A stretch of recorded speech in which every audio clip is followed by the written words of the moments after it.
everybody. Today we will talk about the most important, most mysterious and the most powerful organ or structure on the earth, which is the human brain. Yes, we will learn about the brain.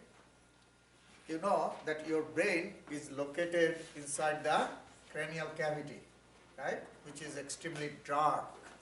Sitting inside the dark cranial cavity, your brain gives you all kinds of beautiful, perceptions. You see the flower, you see the things in color, you listen the voice of your loved one, right? You smell, you taste, right? You feel touch, pain, temperature, so all those sensations. As well as your brain controls your body functions. You know that it is a control system, right? It controls the heart rate, blood pressure, respiration. It controls the movement of the muscles, movement of the body parts, right? Secretion from the glands. All those functions are controlled by the brain. So, brain must be protected heavily in the body. So first we'll see the structures protect the brain. Okay? How the brain is protected. Then we'll talk about the ventricles. Ventricles are fluid-filled cavities inside the brain. And that fluid is called cerebrospinal fluid or CSF. Then we'll see the parts of the brain, surface of the brain. If you look from outside, what are the structures you're supposed to see? How many lobes in the brain? Then we'll talk about the white matter, gray matter that I explained you in last class. Then we'll talk about the functional areas in the cerebral cortex. Cortex is the outer surface of the brain or outer layer of the brain, and in that layer, outer layer, you have many functional areas. We'll see the important functional areas in the cortex. Then we'll talk about homunculi, your entire body map inside your brain. You have two body maps, motor and sensory. Those body maps are called homunculi. First, the protection. If you see from outside to inside, outermost structure is the skull. Then under the skull, you have the periosteum. Periosteum is the covering of the bone. You already know that, right? Do you remember periosteum? Mm-hmm. So first is the skull, skin of the head, and under that you have the covering of the bone, which is the periosteum. Okay. Periosteum covers the bone, and then you have the bone, cranial bone. Okay. So skull, then periosteum,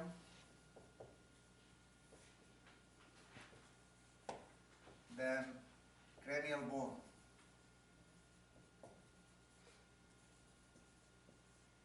Okay?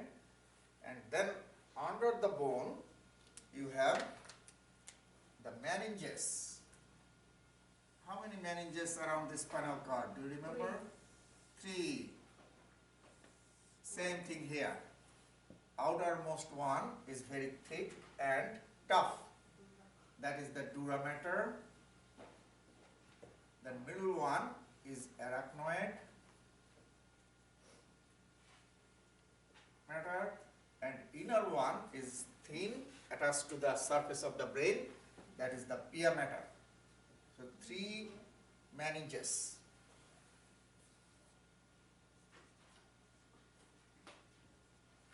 Three meninges. dura, arachnoid pier. And in subarachnoid space, that means under the arachnoid matter, you have the cerebrospinal fluid. So you have CSF in subarachnoid space, that means under the arachnoid matter, between arachnoid and pier. And then you have the brain tissue. Okay, so these are the neurons. Okay, so this is the brain tissue under the pier matter. And outer part of the brain is gray matter, and inner part where you have the myelinated fibers, white matter. White myelin sheet covers these fibers. So this is white matter. Okay? So these are the structures protecting your brain. Same structures you have around the spinal cord, but in case of spinal cord, you have an extra protection. What is that? Epidural fats. Remember in last class I said that you have a layer of fats. But in case of brain, you don't have that. Okay? So that is the difference. Okay. Now,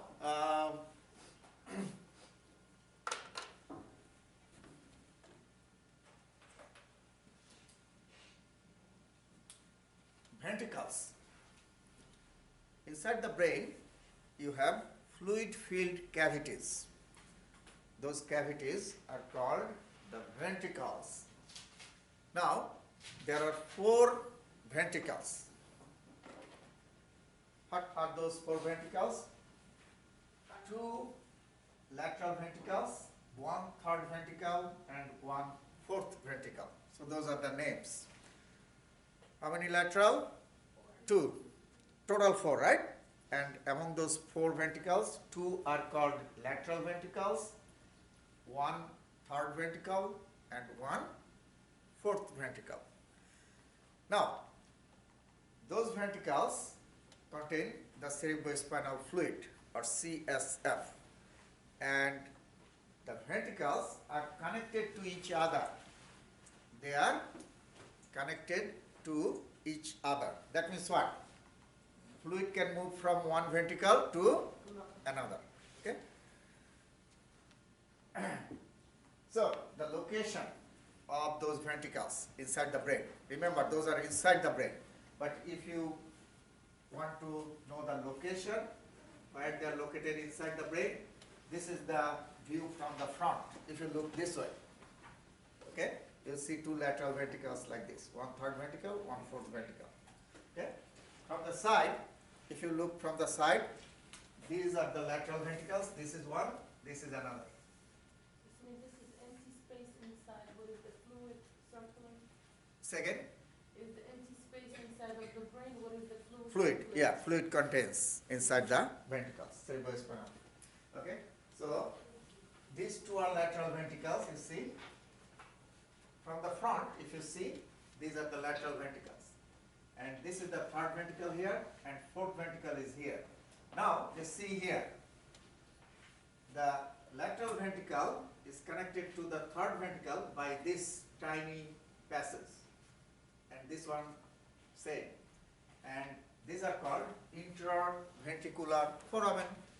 Interventricular foramen. So fluid can move from the lateral ventricle to the third by interventricular foramen. Now, third and fourth ventricles are connected by this passage, and that is called cerebral aqueduct. Cerebral aqueduct. So, the fluid, if the amount of fluid in this ventricle increases, the volume increases, then pressure will increase, and that will push the fluid from here to here. Make sense? So, if in one ventricle the fluid amount increases, the pressure will increase, that will push the fluid to the other ventricles. That's how the pressure will be maintained. And it's connected to the fluid in the spinal cord. Yes, and from the ventricles, the fluid goes to the subarachnoid space. You remember, around the brain and around the spinal cord, you have subarachnoid space. Good question. So, from the ventricles, the fluid, you see, goes into the spinal cord, then gets out and enters into the subarachnoid spaces around the brain and the spinal cord. Anyway, so here we are only talking about the ventricles. Now, sometimes what can happen, the pressure inside one ventricle can increase a lot. What can cause that? If any tumor is formed here. For example, if a tumor grows here, that will press the interventricular foramen here and block it. So the amount of fluid will gradually increase. Make sense? Because it cannot get out. So fluid is secreted continuously into the ventricles. Okay? Continuously fluid is being secreted, right? So if the passage is blocked, then inside the ventricle the fluid amount will go up, right? And in infants, you know that in infants the cranial bones are not yet fused. Have you seen that? Infants, the bones are still, you know, not attached to each other. So it can expand. So when the pressure and volume will increase inside the ventricle, that will expand the brain. Make sense? And in infants, you can see it easily because the bones are not yet attached, right? So when the brain will expand, the whole head will get bigger, will expand. Make sense? And that is called hydrocephalus. Hydro means what? Water, right? Fluid. Hydrocephalic part means brain, head part. You know, cephalic part is the head part. Hydrocephalus means water in the head, in simple word. Hydrocephalus. Okay, so in infants, you will be able to see it because the bones are not yet fused, right? So when brain gets bigger, the head gets bigger. But in adults, you know that the cranial bones are already strongly attached to each other by sutures. You know that, right? So the bones cannot move anymore. So intracranial pressure will go up, right? That can cause more problem because you cannot see from outside. Pressure is increasing inside, right? Brain is trying to expand, but cranial bones are already fused. So the cranium is not expanding. Okay? So that will cause the damage of the brain tissue. But in infants, you can see from outside.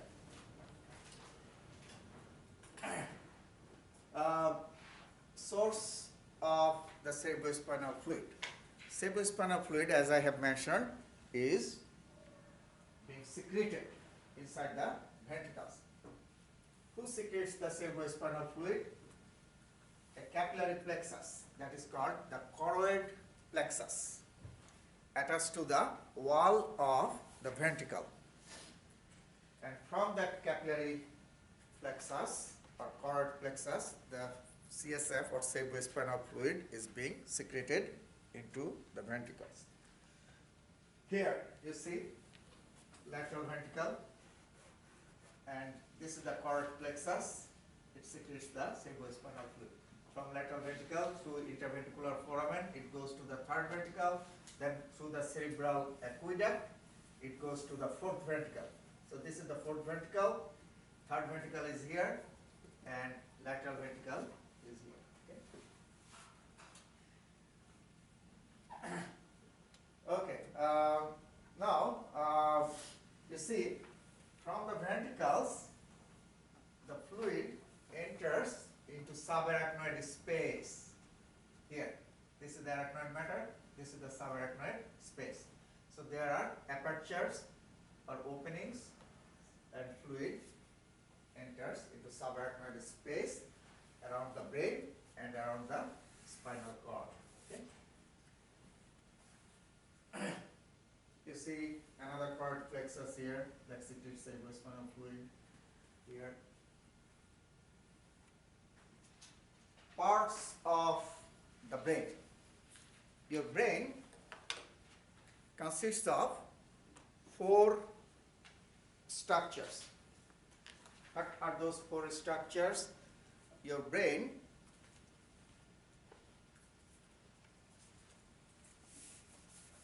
has a cerebrum. That's the largest part of the brain. Cerebrum.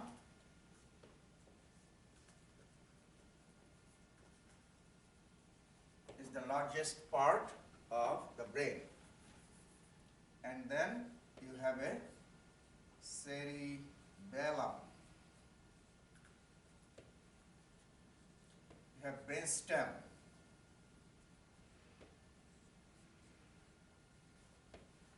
And diencephalon.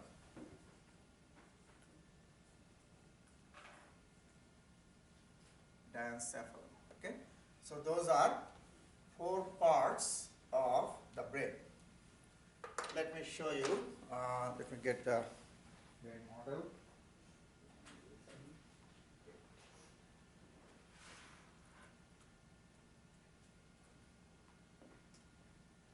Okay. So this is the human brain. Okay? And when you see the brain, the largest part you see, this whole part, okay? This is called the cerebrum. This whole thing is called what? Cerebrum. Cerebrum. It consists of 2 halves. This is one, this is another, right? Separated by a longitudinal fissure. Anyway, so each half is called a hemisphere. Hemi means what? Half. One side. Hemisphere. So this whole thing, cerebrum is a sphere. Make sense? Whole thing is like a sphere and half is hemisphere. So it consists of right and left hemispheres. Make sense? Okay. And each hemisphere, you have 4 lobes. Frontal lobe under the frontal bone. You know frontal bone, right? Okay. Parietal lobe, kind of under the parietal lobe. Temporal bone, temporal lobe under the temporal bone, and occipital lobe under the occipital bone. Okay. So frontal lobe, parietal lobe, temporal lobe, occipital lobe. Each hemisphere has 4 lobes. This one has 4, this one has 4. Is it clear? Okay, so let me write it down. So cerebrum has how many hemispheres? 2 has 2 hemispheres. Okay. In each hemisphere, how many lobes? 4. 4 lobes. In each hemisphere. Okay. Frontal lobe, parietal lobe, temporal lobe, occipital lobe, named after the bones. If I ask you in one sentence, what is the function of the cerebrum? I mentioned before, the surface of the cerebrum is called cerebral cortex. Remember, surface of the cerebrum is called what? Cortex, cerebral cortex. So, in cerebral cortex, you have many functional areas are located in the cerebral cortex. Cerebral cortex. Is that for vision? Now let me show you. We'll talk about that later. So this is the surface of the cerebrum called the cerebral cortex. Is it clear? And in different parts of the cerebral cortex, you have different functional areas. I'm giving just two examples now. In the back part of the cerebrum, here you have the visual cortex. The things you see are processed here. Okay? Here you have the auditory cortex. See the green part? That is the auditory cortex. The sound you hear is processed here. Okay? So you see two functional areas, right? There are many more on the surface. So many functional areas in the cerebral cortex. Now, cerebellum.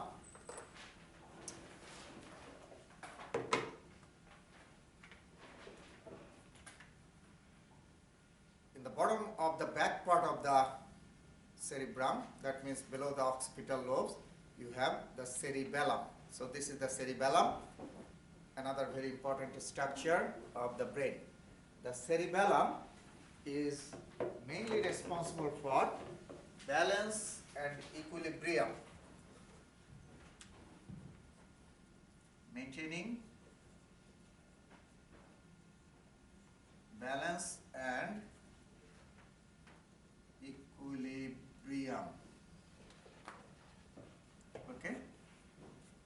When you move, right? When you walk, your body balance is maintained by the cerebellum.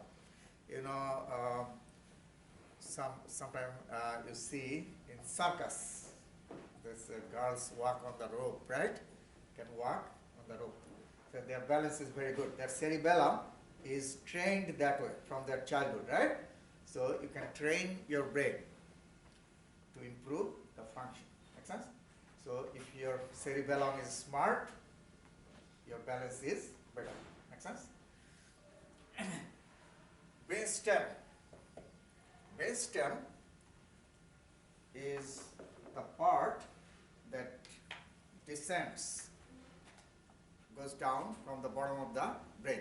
So this is the brainstem, this part. Now brainstem consists of three structures. Here you have three structures, okay? When you do the lab, you will see that. So brainstem consists of pons, midbrain, and medulla, also called medulla oblongata. Medulla oblongata. Okay?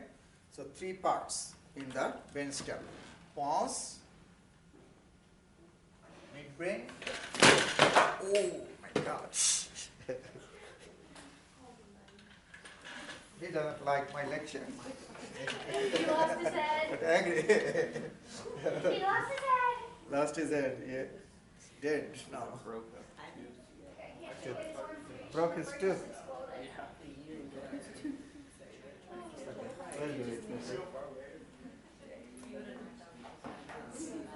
Yeah, it came off. Okay. Okay, so brainstem consists of pons, midbrain, medulla oblongata, and the functions of the brainstem. This part is mainly responsible for reflexes.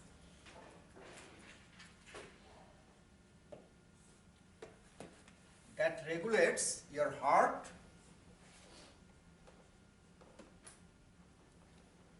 respiration,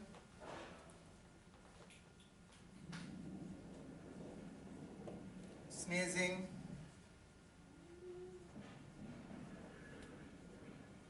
vomiting. All those reflexes are controlled by the brainstem. You know, your heartbeat in rhythmic way, that is controlled by the reflexes come from the brainstem. Respiratory rate, reflexes come from the brainstem. Sneezing, vomiting, defecating, micturating, urination, defecation, all those reflexes are controlled by what? The brainstem. Okay, so that's why I said reflexes. So very important. If the brainstem is destroyed, your heart will not work, breathing will be stopped, and you will die. Because those functions are being controlled by the brainstem, right? Your heart function, your respiratory functions. Then, diencephalon. This structure is located in the inner part. You cannot see from outer part, from outside. For example, you can see the cerebrum from outside, you can see the cerebellum from outside, you can see the brainstem from outside, but diencephalon is located inside, in the inner part of the brain. Okay? Three structures are in diencephalon: thalamus,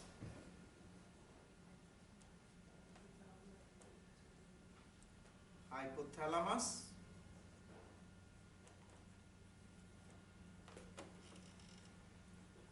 and pituitary gland.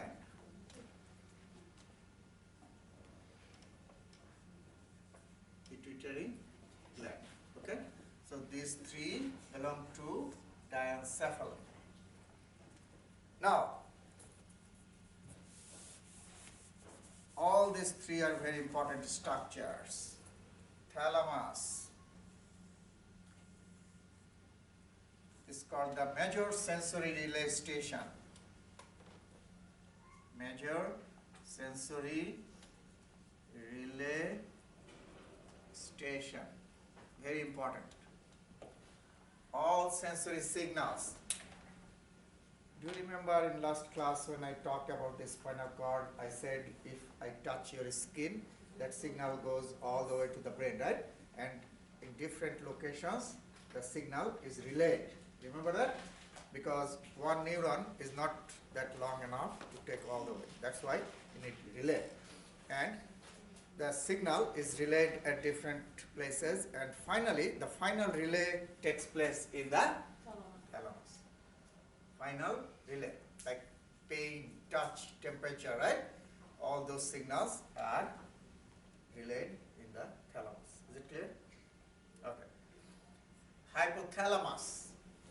Under the thalamus, so this is the thalamus here, this structure here, and under the thalamus you have hypothalamus here,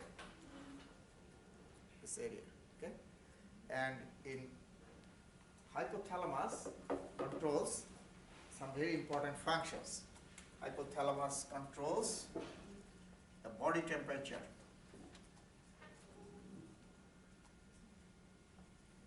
Hypothalamus controls food and water intake. This is very interesting. How much you will drink and eat. How much you will eat and drink, that is controlled by the hypothalamus. We need to deactivate this one. Yeah, you know, when you are hungry, what happens? You think that you will eat a lot, right? When you are thirsty, you think you will drink a lot. Then you start, when you get food, you start eating, right? But after, slowly what happens? You lose interest, right? And at one point, you stop. I'm done. Why? Because your hypothalamus can monitor, okay? And when it thinks that you should stop now, hypothalamus inhibits the brain, so you lose the interest of eating and drinking. Okay? So hypothalamus can check how much nutrients are or glucose in the brain, how much water is in the blood, how much water is in the blood. Okay? So that's how hypothalamus controls the eating and drinking. Now, if someone has hypothalamic disorder in the hypothalamus, then that person may not know when to stop eating and drinking. Make sense? The person will keep eating and drinking and will get what? Obese, right? Very big. That happens. It's a clinical condition in which, due to hypothalamic disorder, the person doesn't know when to stop eating and drinking. Okay? So keep eating and drinking and get obese. Hypothalamus controls the pituitary.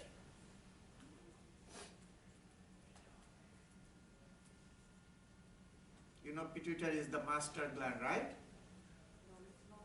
And that master gland is controlled by hypothalamus. So hypothalamus is the boss of the boss. Right? Yeah, pituitary controls the other glands, but pituitary is controlled by the hypothalamus. Okay. And pituitary gland is called the master gland. You already know that.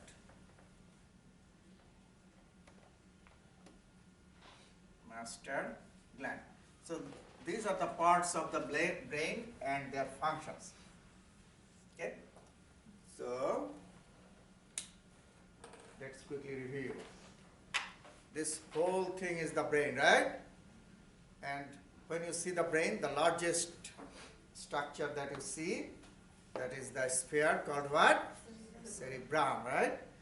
It has how many hemispheres? 2, right and left. In each hemisphere, how many lobes? 4. Frontal, parietal, temporal, occipital, right? And now if I ask you, the surface of the cerebrum is called cerebral cortex. And in the cerebral cortex, you have many functional areas, right? Like your visual area, your auditory area, right? Your smell area, taste area, all those areas are on the surface of the cerebrum, okay? Cerebellum is located in the bottom of the back part of the brain, cerebrum.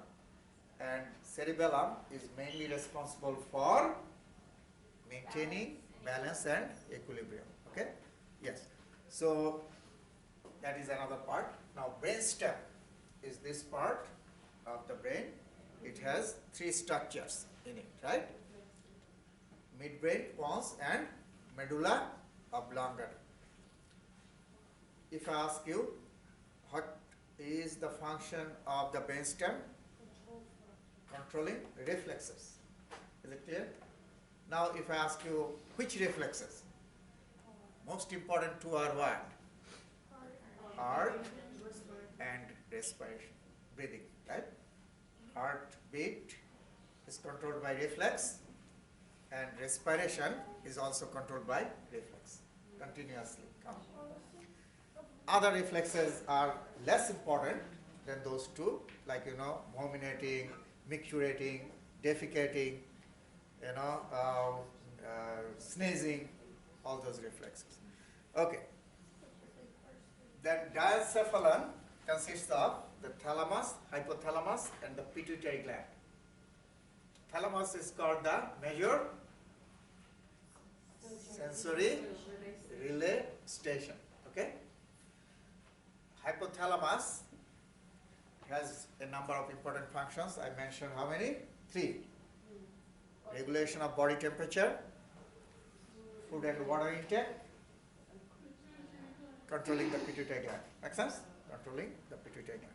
And pituitary gland is the master gland because it controls the other endocrine glands of your body. Okay? So those are important parts of the brain and their functions. But remember, your brain has thousands of functions, many functions. Okay, now this is the cerebrum, cerebellum. This part is called the diencephalon. This is thalamus, like an egg, hypothalamus, under the thalamus, and pituitary gland. So these 3 belong to diencephalon. And this is the brainstem. Midbrain, this part, this round part is called the pons and medulla oblongata. Then the spinal cord. Okay. Now, if you see the surface of the cerebrum, you see here, many shallow grooves, right? You see that? Many grooves. In human brain, you have more grooves than many other creatures. More grooves means what? If you make it flat, it's bigger surface area, right? Like you are folding the curtain. If you fold the curtain of window, right? You can make it small, right? There are many folds. And if you make it straight, it's big area, right? So more folds means what? More surface area, bigger surface area. Is it clear? So you have so many grooves on the surface of the cerebrum. And these grooves are called, the shallow grooves, these grooves are called sulci. S-U-L-C-I. Some people say sulci. I say sulci. So you can say either. So shallow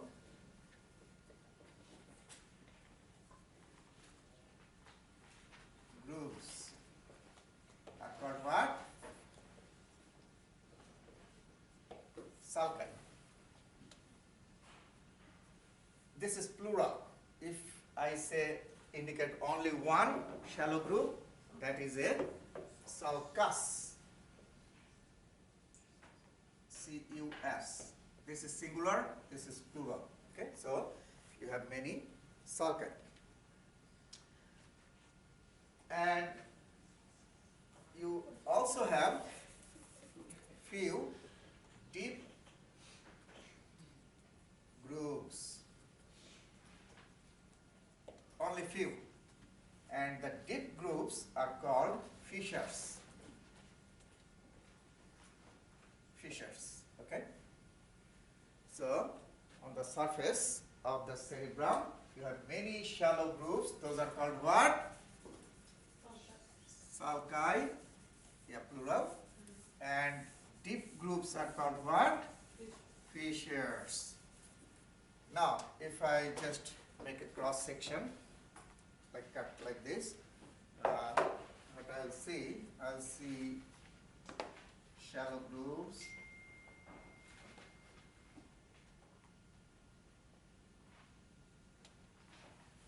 deep groove, shallow groove, shallow groove, shallow groove. Okay, so these are shallow grooves, sulci, and deep. This is a deep groove, right? So this is what? Fissure. Now, you see the area between the shallow grooves, the ridges, these are called gyri. Some people say gyri. Both are correct. Gyri are the ridges between the shallow grooves. And one is called a gyrus. G-Y-R-U-S. Singular. This is plural. Okay? So, if you see the surface of the cerebrum, you will see many shallow grooves or sulci, few deep grooves or fissures, and many ridges. Those are called gyri. Make sense? Gyri. So the goal is, the main purpose is, your brain is located inside the cranial cavity, right? Which is not very big, like this big, right? But brain is performing so many functions. So brain needs 100 billion neurons inside it. So those folds increase the surface area, right? A lot. More folds means what? More surface area. So smarter people should have more sulci. It is. It is, yeah. If you have more sulci, that means your brain has more neurons. Makes sense, right? So these grooves are created from your childhood, very early stage of your life. When you learn more and more stuff, right, the more neurons are produced. I was thinking it's in the Yeah. genes. Second? I was thinking it's in the genes. Yeah, of course. And beyond the gene will give the basic structure. But everybody's brain is not same. right? How the brain is different from one person to another? Because of the number of neurons. Those people have more neurons, their brain can process more faster, can process fast, right? Process better. It's like computer. You have different, powers in computers. So practice, learning, right, can create more sulci. Okay. So anyway, so that's the surface of the cerebrum.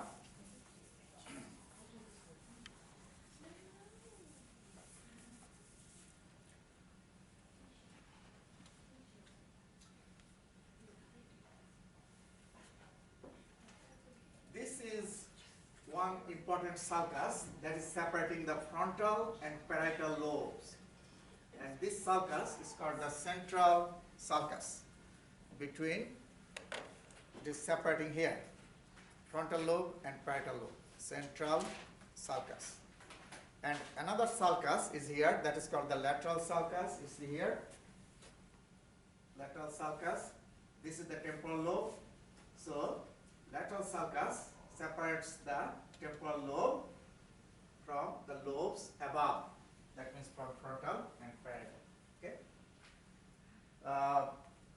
This is a fissure, deep groove that separates the cerebrum and cerebellum. So two important fissures you need to know. One is this one. Look at this. I told you already the name of this one. Probably you don't remember. This one separating two hemispheres. Okay, that is called the longitudinal fissure. Deep groove, right?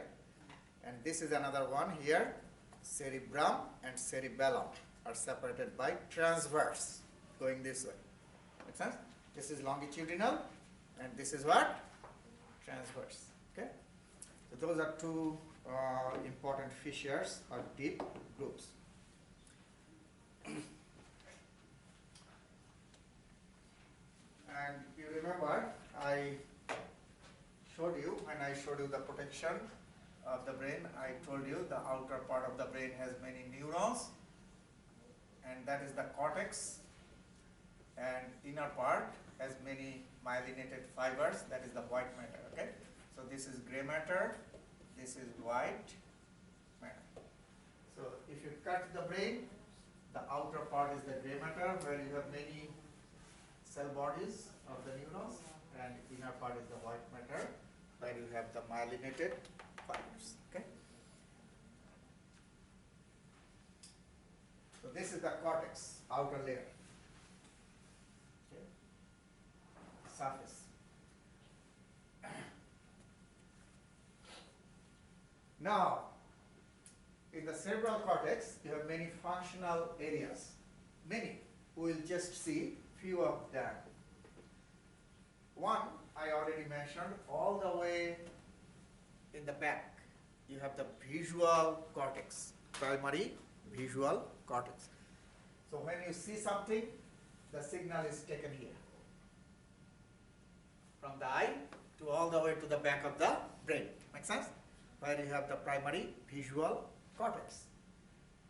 And when those neurons receive the signal, the neurons process and gives you the perception of vision, okay, sight. So it is in the back of the occipital lobe. This is the occipital lobe, all the way in the back is primary visual cortex. Okay. In the upper part of the temporal lobe, near the lateral sulcus, bank of the lateral sulcus, this area is the auditory cortex. So the sound you hear goes there, taken there. Sound signal is taken to the auditory cortex, and that gives you the perception of sound. What is that? Is it human voice or bird song, right? Did you say that was in the what lobe? Upper part of the temporal lobe, right? This is the temporal lobe, you know that. This is the temporal lobe, and this is the lateral sulcus. Remember that? Yeah. So, in the upper part of the temporal lobe, in the back